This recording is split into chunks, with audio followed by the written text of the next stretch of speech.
श्रोत्यांनो, उत्पत्तीचे पुस्तक 38वा अध्याय 7 ते 10 वचने आम्हाला सांगतात. उत्पत्तीचे पुस्तक 38वा अध्याय 7 ते 10 वचने. पण यहूदाचा पहिला मुलगा एर हा परमेश्वराच्या दृष्टीने दुष्ट होता, म्हणून परमेश्वराने त्याला मारून टाकले. मग यहूदा योनान यास म्हणाला, आपल्या भावजईपाशी जा आणि दीराच्या धर्मास अनुसरून भावाचा वंश चालीव.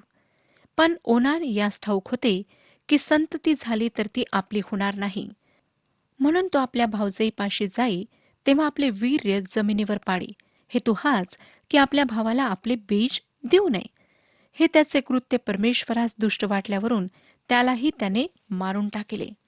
श्रोत्यांनो, या गोष्टी वाचायला किंवा त्याविषयी बोलायला अयोग्य वाटते, परंतु त्या पवित्र शास्त्रामध्ये ज्या कारणांसाठी नोंदलेल्या आहेत ती कारणे आमच्या आध्यात्मिक उन्नतीसाठी फार महत्वाची आहेत, आणि ती कारणे या अध्ययनाच्या शेवटी आपण शिकणार आहोत. या वृत्तांतावरून सध्या तरी हे आम्ही समजू शकतो की देवाचे नेत्र सर्वांना पाहतात आणि कोण कोणत्या हेतूने कसे वागत आहे आणि कोणाची वृत्ती कशी आहे हे तो जाणतो. म्हणून आज अवश्य आहे की आम्हातील प्रत्येकाने आपापल्या जीवनाचे परीक्षण करावे. दाविदाने या गोष्टीचा अनुभव घेतला होता, म्हणून तो स्तोत्रसंहिता 139 अध्याय 1 आणि 2 वचनांमध्ये काय म्हणतो पहा. हे यहोवा, तू मला शोधले आहे आणि ओळखले आहे. तू माझे बसणे व माझे उठणे जाणतोस. तू दुरून माझे मनोगत समजतोस. पहा, हे यहोवा, तू पूर्णपणे जाणत नाहीस असे एकही वाक्य माझ्या जिभेत नाही. या स्तोत्रामध्ये पुढेही आणखीन बरेच यहोवाच्या सर्वज्ञतेविषयी सांगितलेले आहे. आपण आपल्या पत्नीशी किंवा पतीशी कितपत विश्वासू आहात हे परमेश्वर जाणतो, आणि परस्त्री किंवा परपुरुषाविषयी आपल्याला वाटणाऱ्या आकर्षणाचे आपण कसे समर्थन करता हे सुद्धा तो जाणतो. परमेश्वर एक दिवस माणसाच्या अंतकरणातल्या आणि जीवनातल्या सर्व गुप्त गोष्टी बाहेर आणणार आहे आणि त्यांचा न्याय करणार आहे. तेव्हा आमच्यापैकी अनेकांना त्याच्या क्रोधाला सामोरे जावे लागेल. आज अनेक दुष्ट लोक आनंदाचे व सुखी जीवन जगताना दिसत असले तरी एक दिवस त्यांना परमेश्वराच्या क्रोधाला सामोरे जावे लागणार आहे. पुढे 11वं वचन पहा. यहूदा आपली सून तामार हिला म्हणाला, माझा मुलगा शेला वयात येईपर्यंत आपल्या बापाच्या घरी वैधव्य दशेत राहा. त्याला वाटले की शेलाही आपल्या मुलांप्रमाणे मराव्याचा, मग तामार आपल्या बापाच्या घरी जाऊन राहिली. त्या दिवसांमध्ये ही एक प्रथा होती की एखादा माणूस मरण पावला तर त्याच्या भावाने त्याच्या विधवेशी विवाह करायचा, आणि तसे करण्यास ओनान याने अप्रत्यक्षपणे असंमती दाखविली आणि त्याला देवाने जीवे मारले. आता प्रथेनुसार तामार आपल्या बापाच्या घरी जाऊन राहिली. येथे आपण पाहतो की यहूदाने आपली 2 मुले गमावली होती आणि तिसरा मुलगाही गमावला जाईल, आणि त्यासाठी आपली सून कारणीभूत आहे अशी भीती त्याच्या मनात होती. म्हणून त्याने सत्यस्थितीला धरून तिला आपल्या बापाच्या घरी रवाना केले. श्रोत्यांनो, तिचा विवाह आपल्या तिसऱ्या मुलाशी करून देण्याची त्याची इच्छा नव्हती.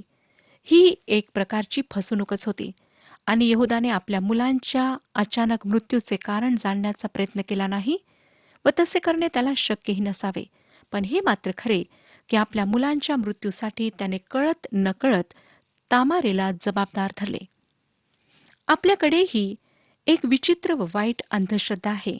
नवीन सून घरी आल्यानंतर काही संकट आले की घरातील कोणाचा मृत्यू झाला तर तिला पांढऱ्या पायाची म्हणून दोषी ठरविल्या जाते.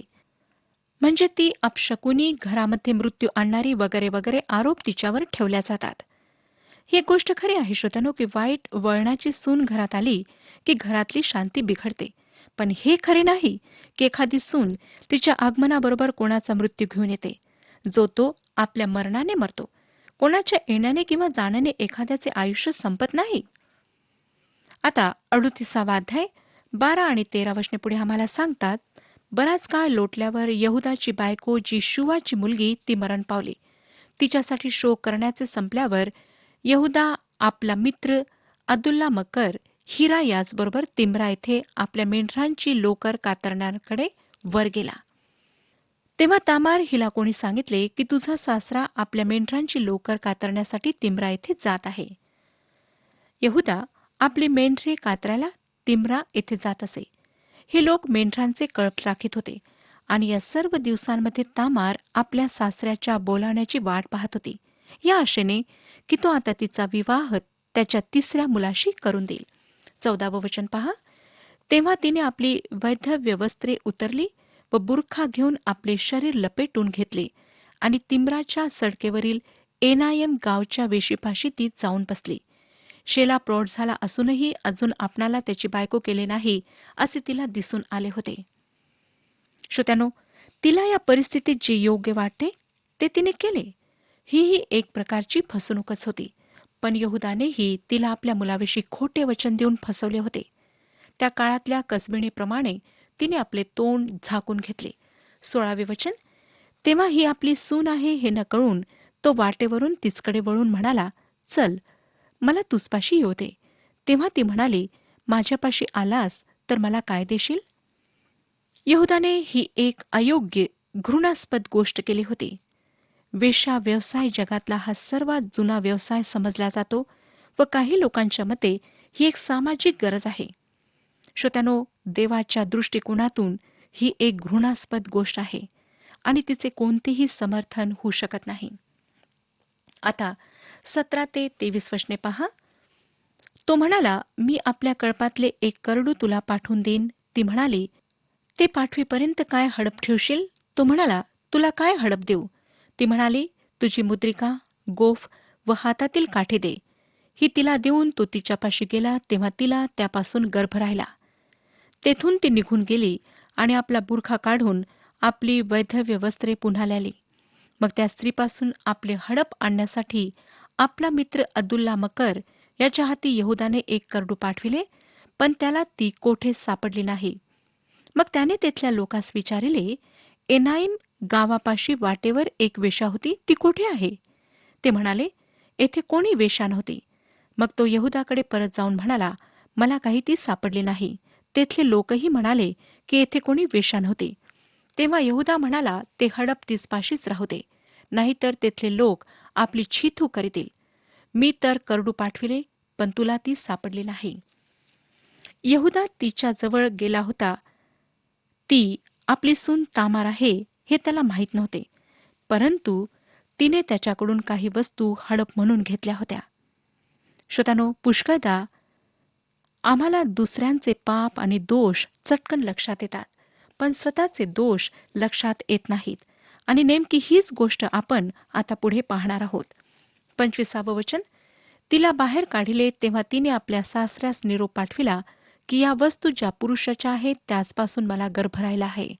आणखी ती म्हणाली, नीट डोळे उघडून पहा, ही मुद्रिका, हा गोफ व ही काठी कुणाची आहे ती? तामारीने जे काही यहुदापासून हडप म्हणून घेतले होते ते त्याच्याच बाबतीतला स्पष्ट पुरावा होते. तामारीने जे काही केले होते ते हेतू पुरस्सर केले होते. तिने तो पुरावा यहुदासमोर सादर केला. 26वे वचन पुढे आम्हाला सांगतं, यहुदाने त्या ओळखून म्हटले, ती माझ्यापेक्षा अधिक नीतिमान आहे, कारण मी आपला मुलगा शेला तिला नवरा करून दिला नाही. यापुढे त्याने कधी तिच्याशी संबंध केला नाही. यहुदाला आपली चूक कळून चुकली. त्याने ती मान्यही केली.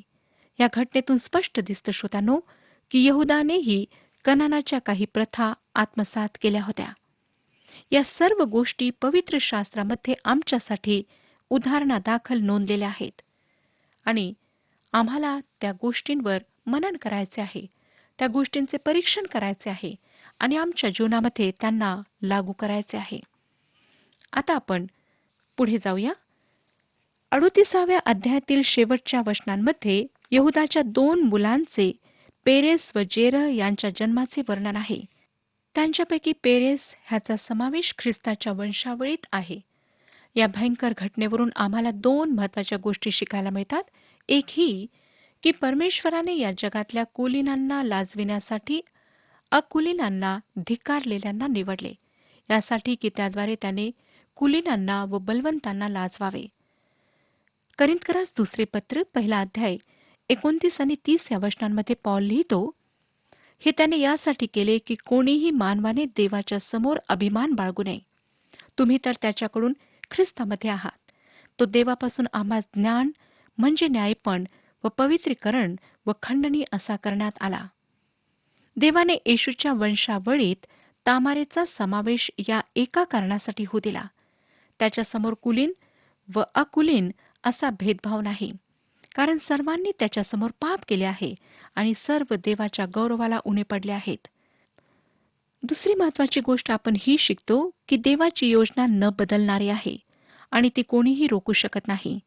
देवाची तारणाविषयीची योजना त्याने फार पूर्वीपासून सिद्ध करीत आणली आणि त्याने ती येशू ख्रिस्तामध्ये पूर्णत्वास नेली. अजूनही त्याची ती योजना परिपूर्ततेकडे जात आहे आणि एक दिवस त्याच्या योजनेनुसार तो या जगाचा न्याय करणार आहे. तेव्हा त्याच्या पुत्राला नाकारणाऱ्यांवर त्याचा क्रोध येणार आहे आणि त्या क्रोधापासून कोणीही त्यांना वाचवू शकणार नाही. आता श्रोत्यानो, तामार व यहुदा यांच्या बाबतीत जे घडले त्यावरून आपण कल्पना करू शकतो की आमच्या प्रिय व अत्यंत पवित्र प्रभू येशू ख्रिस्ताला किती गलिच्छ व पापात बुडलेल्या जगामध्ये यावे लागले, कशा लोकांमध्ये राहावे लागले. तरीही त्याने तुमच्या व माझ्यावर एवढी प्रीती केली की आम्ही पापी असतानाही आमच्या तारणासाठी, आमचा पवित्र देवाबरोबर समेट व्हावा यासाठी त्याने आपला प्राण दिला. आज प्रभू येशू ख्रिस्त संपूर्ण मानवजातीला आमंत्रित करीत आहे. त्याचे ते प्रेम कायम आहे आणि त्याचे ते आमंत्रण आज सुद्धा प्रत्येकासाठी खुले आहे. यहुदाच्या जीवनातल्या घटनेनंतर आज आपण योसेफाचे जीवन आता पाहणार आहोत. त्याच्या जीवनाचे येशू ख्रिस्ताच्या जीवनाशी साम्य आहे.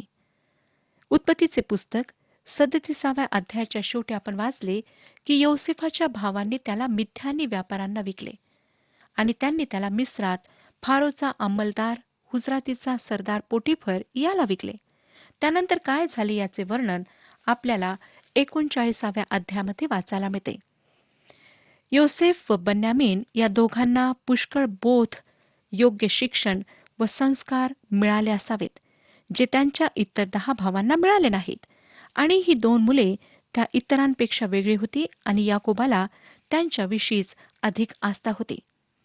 आम्ही पाहिलं श्रोत्यानो, कशाप्रकारे त्याच्या भावांनी द्वेषापोटी त्याला गुलाम म्हणून विकले आणि कशाप्रकारे आता योसेफाचे जीवन ह्या गुलामीच्या ठिकाणी सुरू झाले. योसेफाला देवाने कसे चालवले हे आता आपण पाहणार आहोत. 39वा अध्याय आणि पहिलं वचन पहा.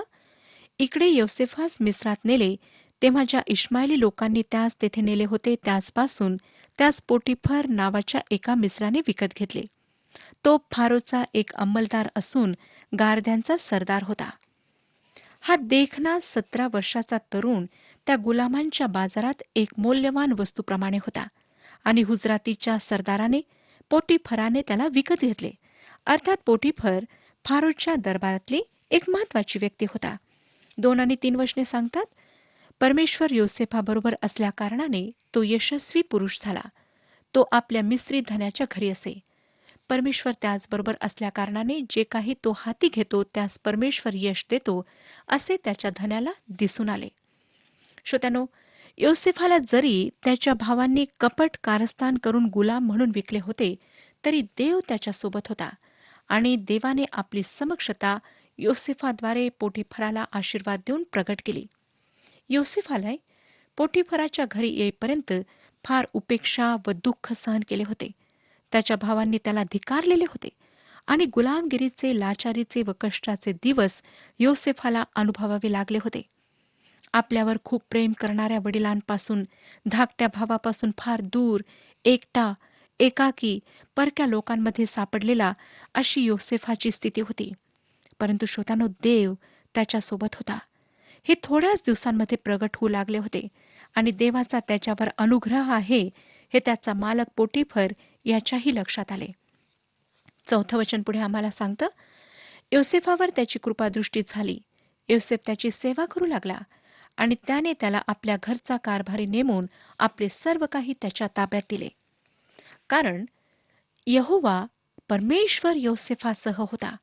योसेफ पोटिफराच्या दृष्टीने कृपा पावला आणि पोटिफराने आपली सर्व मालमत्ता त्याच्यावर सोपून दिली. परमेश्वराचे सहाय्य व त्याची कृपा या एकाकी तरुण मुलासह होती. 5 आणि 6 वचने, आणि त्याने त्याच्या स्वाधीन आपले घरदार व सर्व काही केले. तेव्हापासून योसेफासाठी परमेश्वराने त्या मिस्राच्या घरादाराचे कल्याण केले आणि त्याचे घरदार व शेतीवाडी या सर्वांस परमेश्वराने आशीर्वाद दिला. त्याने आपले सर्व काही योसेफाच्या हवाले केले होते, म्हणून तो अन्न खाई त्या पलीकडे आपले काय आहे याचे त्याला भान नसे. योसेफ हा बांधेसूद व देखणा होता. अब्राहमामुळे देवाने अबिमलेख याला आशीर्वाद दिला. इसाका संगतीही देव होता. नंतर याकोबामुळे देवाने लाबानाला आशीर्वाद दिला. हे सर्व लोक देवाचे सेवक, त्याच्या हातातले साधन होते आणि त्यांना देवाने आशीर्वादाचे कारण बनवले. आजही तो त्याच्या आज्ञेत राहून विश्वासाने त्याला अनुसरणाऱ्यांना इतरांसाठी आशीर्वादाचे कारण बनवतो. भौतिक आशीर्वादांचे नाही, तर आत्मिक व मानसिक आशीर्वाद अशा लोकांच्याद्वारे आम्हाला प्राप्त होतात. आम्ही असे इतरांसाठी आशीर्वादाचे कारण बनण्याची इच्छा धरायला हवी व तशी प्रार्थना करायला हवी. श्रोत्यानो, योसेफाद्वारे देवाने पोटिफर या मिस्राला आशीर्वाद दिला, पण आता त्याच्या सत्वाची परीक्षा करणारा प्रसंग योसेफासमोर उभा राहिलेला आहे. 7वं वचन. यानंतर असे झाले की योसेफाच्या धन्याची पत्नी त्याचवर नजर ठेवून त्यास म्हणाली, मजपाशी नीज. पोटिफराने योसेफावर आपल्या सर्व घरादाराची जबाबदारी सोपवली. तो एक हुशार व कुशल कारभारी होता आणि साहजिकच पोटिफराच्या बायकोची नजर त्याच्यावर पडली. 8 आणि 9 वचने. पण तो राजी झाला नाही. तो आपल्या धन्याच्या पत्नीस म्हणाला, हे पहा, घरात माझ्या ताब्यात काय आहे याचे माझ्या धन्यास भान सुद्धा नाही. आपले सर्व काही त्याने माझ्या हाती दिले आहे. या घरात माझ्यापेक्षा ते मोठे नाहीत आणि तुम्ही त्यांची पत्नी केवळ म्हणून तुमच्या खेरीज त्यांनी माझ्यापासून काही दूर ठेवलेले नाही. असे असता एवढी मोठी वाईट गोष्ट करून मी देवाच्या विरुद्ध पाप कसे करू? योसेफ पोटिफराची नोकरी प्रामाणिकपणाने करून देवाची सेवा करीत होता, हे तुमच्या लक्षात आले काय? तो कनानातून मिस्रात आणखी एका मूर्तीपूजाच्या ठिकाणी गेला होता, तरीही खऱ्या व जिवंत देवाविषयीची साक्ष त्याने टिकून ठेवली होती. वर्तनाचा एक उच्च दर्जा त्याने टिकून ठेवला होता आणि पोटिफराच्या पत्नीशी व्यभिचार करून त्याला देवाविरुद्ध पाप करावयाचे नव्हते. असल्या देवभिरू व प्रामाणिक व्यक्ती आजच्या जगात अगदी कमी आढळतात. आजकाल तर श्रोत्यानो, स्वतःच्या स्वार्थासाठी, बढतीसाठी किंवा व्यवसायातल्या एखाद्या फायद्यासाठी माणसे आपल्या बायकांचा सौदा करायला सुद्धा कचरत नाहीत आणि पतीच्या गैरहजेरीत स्वतःची वंचना होऊ नये म्हणून असले दुर्वर्तन करणाऱ्या बायकाही आमच्या जगात आहेत. 10वं वचन पहा. तरी ती रोज रोज योसेफाशी बोलत असताही तिच्यापाशी निजावयास किंवा तिच्याजवळ असावयास तो तिचे ऐकेना. ह्या ठिकाणी आम्हाला दिसतं की कशा प्रकारे योसेफाला स्वतःवर नियंत्रण ठेवावे लागले. असं दिसतं की पोटिफर कामानिमित्त अनेक दिवस घरी परत येत नसावा आणि त्याच्या पत्नीने योसेफाला आपल्या मोहात पाडण्याचा कसोशीने प्रयत्न चालवला. परंतु त्यामुळे कंटाळा येऊन योसेफ त्या मोहाला बळी पडला नाही. योसेफा समोरचा मोह साधन होता आणि त्या मोहाला नाकारून तो फार कठीण परिस्थितीला आपणावर ओढवून घेणार होता, पण तडजोड करण्याचे त्याने नाकारले. 11 ते 14 वचने. एके दिवशी असे झाले की तो आपले काही कामकाज कराव्यास घरात गेला. त्यावेळी घरातल्या माणसांपैकी कोणीही मनुष्य तेथे घरात नव्हता. तेव्हा तिने त्याचे वस्त्र धरून म्हटले, मजपाशी नीज. पण तो आपले वस्त्र तिच्या हाती सोडून बाहेर पळून गेला. ते वस्त्र आपल्या हाती सोडून तो बाहेर पळाला असे तिने पाहिले. तेव्हा तिने घरातल्या माणसांना बोलावून सांगितले, पहा, आमची अब्रू घेण्यासाठी त्यांनी हा इब्री मनुष्य घरात आणला आहे. तो मजपाशी निजण्याच्या हेतूने माझ्याजवळ आला, तेव्हा मी मोठ्याने ओरडले. श्रोत्यानो, पोटिफरच्या बायकोने आपला बेत फसला म्हणून योसेफावरच उलटा आळ आणला. तिचे तिच्या पतीबरोबरचे संबंध सौख्याचे नव्हते, हेही तिच्या या बोलण्यातून स्पष्ट होते. 15 ते 18 वचने सांगतात, मी मोठ्याने ओरडले हे पाहून तो आपले वस्त्र मजजवळ टाकून बाहेर पळून गेला. त्याचा धनी घरी येईपर्यंत तिने ते वस्त्र आपल्याजवळ राखून ठेवले. तो आल्यावर तिने त्याला असे सांगितले की जो इब्रीदास आपण आपल्या घरात आणला आहे तो माझी अब्रू घेण्यास मजकडे आला होता. मी मोठ्याने ओरडले तेव्हा तो आपले वस्त्र माझ्याजवळ टाकून बाहेर पळून गेला.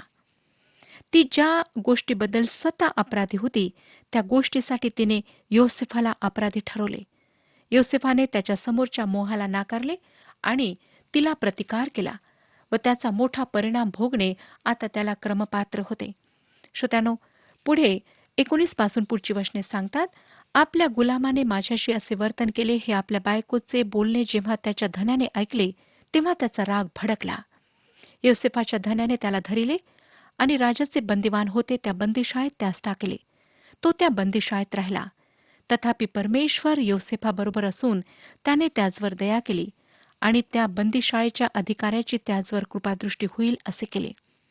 बंदिशाळेच्या अधिकाऱ्याने त्या बंदीखान्यात असलेले सर्व बंदिवान योसेफाच्या स्वाधीन केले आणि तेथे जे काही ते करीत ते करून घेणारा तो असे. त्याच्या स्वाधीन जे काही होते त्याकडे बंदिशाळेचा अधिकारी पाहत नसे, कारण परमेश्वर योसेफाबरोबर होता आणि जे काही तो हाती घेई ते परमेश्वर यशस्वी करी. श्रोत्यानो, आम्हाला पुन्हा आणि पुन्हा वाचायला मिळतं की परमेश्वर योसेफाबरोबर होता आणि परमेश्वराने त्याला यश प्राप्ती दिली. जेव्हा आम्ही परमेश्वराशी विश्वासूपणे वागतो, परमेश्वराच्या आज्ञा पाळतो, त्याच्या वचनाप्रमाणे चालतो, तेव्हा परमेश्वर आम्हाला कधीही सोडत नाही. तो आमच्या सोबत राहतो, तो आमचे रक्षण करतो आणि जे काही आम्ही करतो त्यामध्ये तोच आम्हाला यश प्राप्ती देतो, तोच त्यामध्ये आम्हाला सफळ करतो. आणि हे सर्व योसेफाच्या जीवनात खरे होताना दिसते. त्याची कठोर व कटू परिस्थिती, त्याच्यावरचे संकट योसेफाचे चारित्र्य अधिक शुद्ध व न्यायी बनवित होते. आम्ही सुद्धा योसेफाप्रमाणे पापावर विजय मिळवणारे जीवन येशू ख्रिस्ताच्या द्वारे जगू शकतो. त्याने तुमच्या आणि माझ्या पापांची खंडणी त्या वधस्तंभावरच्या मरणाने भरून दिली, पापाच्या दंडापासून आमची सुटका केली. आज तो आपणातील प्रत्येकाला पापांपासून सुटका, पापांची क्षमा देण्याकरिता तयार आहे. नम्र होऊन पश्चातापी अंतकरणाने त्याच्याजवळ या, आपल्या पापांची कबुली द्या आणि क्षमा मागा. त्याला आपला तारणारा म्हणून स्वीकारा. परमेश्वर ह्या विषयात आपले मार्गदर्शन करो आणि आपणाला आशीर्वाद देव.